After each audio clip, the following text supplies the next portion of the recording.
और बड़ी खबर है, अमित शाह ने पहली बार बहुत बड़ा हमला किया। उद्धव ठाकरे को दगाबाज, धोखेबाज और फरेबी कहा है कि उद्धव ने ऐसा धोखा दिया कि उद्धव को कभी माफ नहीं किया जा सकता।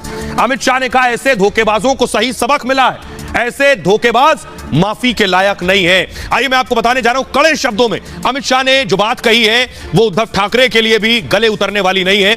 अमित शाह ने आज जो बातें कही महाराष्ट्र में बड़ा खेल होने के बाद, अमित शाह ने कहा जो लोग झूठ के साथ हुंकार भरते थे उनको सच का पता चल गया है। आज महाराष्ट्र में सत्य की जीत हुई है, दूध का दूध और पानी का पानी हो गया है। शिंदे की शिवसेना ही असली शिवसेना है। धोखा देने वालों को माफ नहीं करना चाहिए। धोखा देने वालों की हिम्मत बढ़ जाती है अगर उन्हें माफ कर दिया जाए। खुद से बड़ी फोटो मोदी जी की लगाई थी इन्होंने। चुनाव जीतने के बाद इनका मन बदल गया, सीएम बनने के लिए विरोधियों के तलवे चाटने लगे। राजनीति में हार जीत होती रहती है, बीजेपी सिद्धांतों की राजनीति करती है। 2024 के चुनाव के लिए शाह की हुंकार, महाराष्ट्र की सारी सीटें जीतेंगे 24 में, एक भी सीट किसी को नहीं मिलेगी, उन्होंने यह दावा किया। सुनिए जरा गृह मंत्री अमित शाह कैसे गरजे आज। और जो लोग झूठ के आधार पर हुंकार भरते थे उन लोगों को आज मालूम पड़ गया है सत्य किसके साथ है। आज मालूम पड़ गया है। गत चुनाव में मैं पार्टी का अध्यक्ष था, चुनाव मिलकर लड़े, अपनी फोटो से बड़ी फोटो मोदी जी की लगाई, देवेंद्र जी को नेता मानकर चुनाव लड़े और फिर मुख्यमंत्री बनने के लिए विरोधी विचारधारा के तलवे चाटने लगे।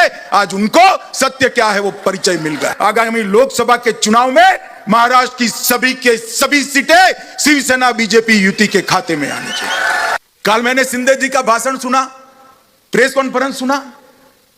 एक पत्रकार ने पूछा कि धनुष बाण आपको मिल गया? उन्होंने कहा ना, धनुष बाण एनसीपी कांग्रेस के यहां गिरो रखाए थे, मैं छुड़ा कर ले आया हूं।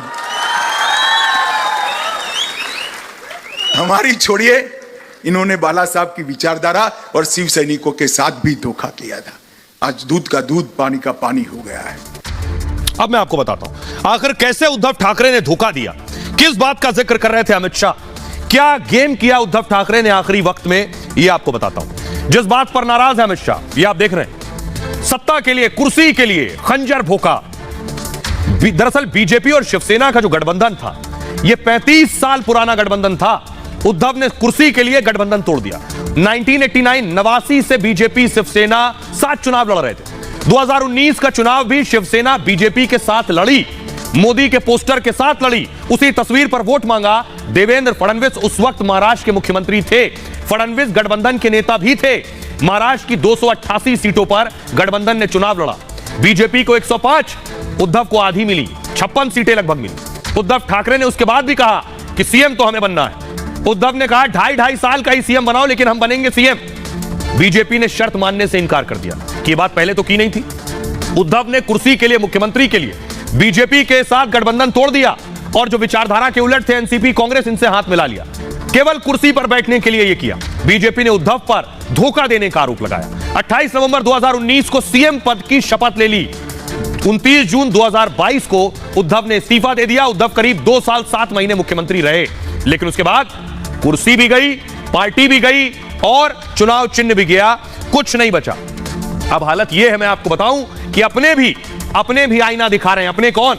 राज ठाकरे, जो भाई हैं उद्धव ठाकरे के, वो भी बता रहे हैं कि तुम गलत थे। वो भी कहने की कोशिश कर रहे हैं तुमने गलत किया। देखिए जरा राज ठाकरे ने क्या कुछ कहा है। राज ठाकरे उस दिन से ही जवाब दे रहे हैं। अब राज ठाकरे ने क्या कहा देखिए।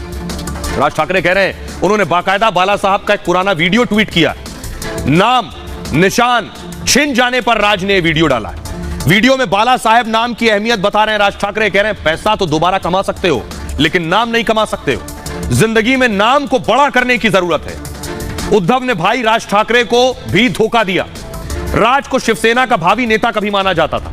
महाराष्ट्र के लोग बाल ठाकरे की छवि राज ठाकरे में देखते थे। शिवसेना का उत्तराधिकारी जब चुनने की बारी आई तो बाला साहब ठाकरे ने बेटे उद्धव को कमान सौंप दी।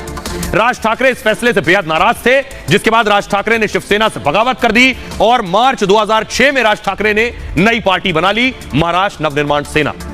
अब आज राज ठाकरे ने जो बाला साहब ठाकरे की पुरानी आवाज साझा की है, जिसमें बाला साहब ठाकरे बोल रहे हैं और वो कह रहे हैं कि पैसा कभी भी कमा सकते हो, नाम नहीं कमाया जा सकता। सुनिए सर। नाव आणि पैसा, पैसा येतो, पैसा जातो, पुन्हा येतो, पण एकदा का नाव गेलं की परत येत नाही, ते येऊ शकत नाही, काळ्या बाजारात सुद्धा मिळायचं नाही. म्हणून नावाला जपा, नाव मोठं करा.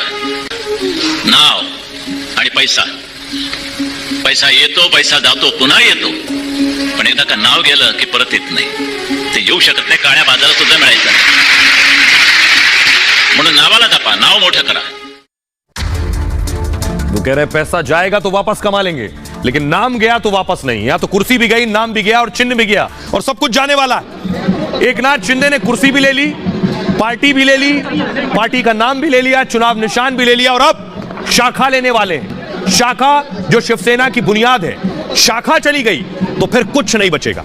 देखिए जरा शाखा क्या है और शाखा जाने के मायने क्या हैं, क्योंकि यही है बेस जो शिवसेना के पास है, जो उसकी ताकत है। ये अगर छीन लिया, ये छीन लिया तो चुनाव निशान बेशक नया आ जाए, कुछ नहीं कर पाएंगे उद्धव। शिवसेना का नाम और निशान शिंदे को पहले ही मिल चुका है। शिंदे की नजर अब शिवसेना की शाखाओं पर है। महाराष्ट्र के हर गांव, हर जिले में शिवसेना की शाखा है। शाखाओं के जरिए पार्टी अपनी बात जनता तक पहुंचाती है। शाखा पार्टी की सबसे मजबूत कड़ी मानी जाती है। शाखा में गांव स्तर के कार्यकर्ता जुड़ते हैं, ग्रास रूट लेवल पे।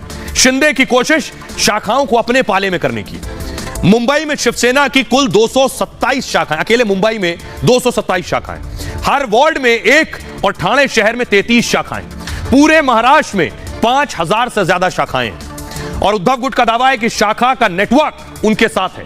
शिंदे गुट शाखा प्रमुखों को अपने साथ जोड़ने की कोशिश में है। शाखाओं से उद्धव और आदित्य की फोटो हटने लगी है। बाला साहब के साथ अब एकनाथ शिंदे की फोटो लगेगी उसमें, और यही खात्मा होगा, यही खात्मा होगा। सुनिए जरा क्या कुछ कह रहे हैं संजय राउत और एकनाथ शिंदे। अमित शाह जी क्या बोलते हैं उसके ऊपर महाराष्ट्र ने कभी गंभीरता से उनकी बात नहीं ली है। जिन लोगों का विश्वास सत्य और न्याय खरीदने में है, उनके ऊपर हम क्या बात करें। जब मौका मिले, जब समय आएगा, तो इस राज्य की जनता सब कुछ दिखाएगी महाराष्ट्र क्या है। अभी हम उनके ऊपर जवाब नहीं दें। और अब तक 2000 करोड़ रुपए की लेन देन उस मामले में हुई है, सिर्फ शिवसेना से चिन्ह और नाम छीनने के लिए। 50 विधायक चोर है, 13 सांसद चोर है, सैकड़ों हजारों नगर सेवक चोर है, लाखों कार्यकर्ता चोर है, हम सब चोर है। और वो क्या है? अरे आत्मचिंतन करो, आत्मचिंतन करो। ये नौबत क्यों आई है? क्योंकि बाला साहब ठाकरे जी के विचारों को आपने बेच दिया 2019 को। ये धनुष्यबाण तो गिरवी रखा था उन्होंने 2019 को। बाला साहब के विचार और ये धनुष्यबाण, ये उनकी देन है, उसे तो हमने छुड़ाया है अभी। क्या इतना चिंतित? मैं चुनाव आयोग को धन्यवाद देना चाहता हूँ, एक बहुत ही पवित्र काम किया है। तो सिर्फ शाखा नहीं जाएगी, उद्धव पूरी तरह से कंगाल हो जाएंगे। ये ऐसा ही नहीं कह रहा हूं, इससे बुरा वक्त नहीं होगा। देखिए कंगाली का आलम क्या होगा। इलेक्शन कमीशन के फैसले के बाद उद्धव से पार्टी की संपत्ति छिन जाएगी। यानी पार्टी का जो फंड है, चारों तरफ से फंड आता है, आम लोग भी देते हैं, शिवसैनिक भी देते हैं, कारोबारी भी देते हैं, वो संपत्ति छिन जाएगी। उद्धव को इस बात की पहले से आशंका थी कि पार्टी लड़ाई हार जाएगी। सूत्रों की माने तो उद्धव ने क्या किया, बहुत सा फंड ट्रांसफर किया है और उद्धव गुट ने बैंक में नया खाता खुलवाया है। नए खाते में करोड़ों का फंड ट्रांसफर किया है। शिवसेना की कुल संपत्ति 334 करोड़ रुपए, 148 करोड़ की बैंक में एफडी है। शिवसेना की अचल संपत्ति 186 करोड़ है। शिवसेना की संपत्ति पर शिंदे गुट का अधिकार है और अब शिंदे गुट कोषाध्यक्ष नियुक्त करेगा। उसके हस्ताक्षर से वित्तीय लेन देन होंगे। उद्धव से इसका मालिकाना हक छिन सकता है। महाराष्ट्र में 82 जगहों पर शिवसेना का दफ्तर है। मुंबई का शिवसेना भवन भी हाथ से निकल सकता है। मातोश्री भवन पर भी संकट मंडरा रहा है और बाला साहब ठाकरे की वसीयत का हवाला है। मातोश्री का ग्राउंड फ्लोर शिवसेना के नाम है। उद्धव से इसका मालिकाना हक छिन सकता है तो स्थिति खराब हो सकती है। अब ये करेंगे क्या? क्या कोई विकल्प है? अब एक विकल्प है, अभी एक ऑप्शन है। वो ऑप्शन है देश की सर्वोच्च अदालत सुप्रीम कोर्ट का दरवाजा खटखटाने की, कि उद्धव सुप्रीम कोर्ट जाएं। लेकिन चुनाव आयोग को जो फैसला लेना था वो ले लिया, लेकिन उद्धव के जाने से पहले शिंदे सुप्रीम कोर्ट जा चुके हैं। इलेक्शन कमीशन ने शिंदे गुट को असली शिवसेना माना है। उद्धव ठाकरे गुट के ट्विटर हैंडल से ब्लू टिक भी हट गया है। उद्धव से पहले शिंदे गुट की सुप्रीम कोर्ट में याचिका है। शिंदे गुट ने सुप्रीम कोर्ट में कैविएट डाल दी। याचिका में सुप्रीम कोर्ट से मांग की गई है कि फैसला सुनाने से पहले महाराष्ट्र सरकार की दलील जरूर सुने। उद्धव ने इलेक्शन कमीशन के फैसले को चुनौती देने का निर्णय ले लिया है। इलेक्शन कमीशन के फैसले को दोषपूर्ण बताते हुए चैलेंज करेंगे। सुप्रीम कोर्ट में ऑनलाइन याचिका लगाई गई है और उद्धव गुट सोमवार को यानी कि कल सुनवाई की मांग कर सकता है।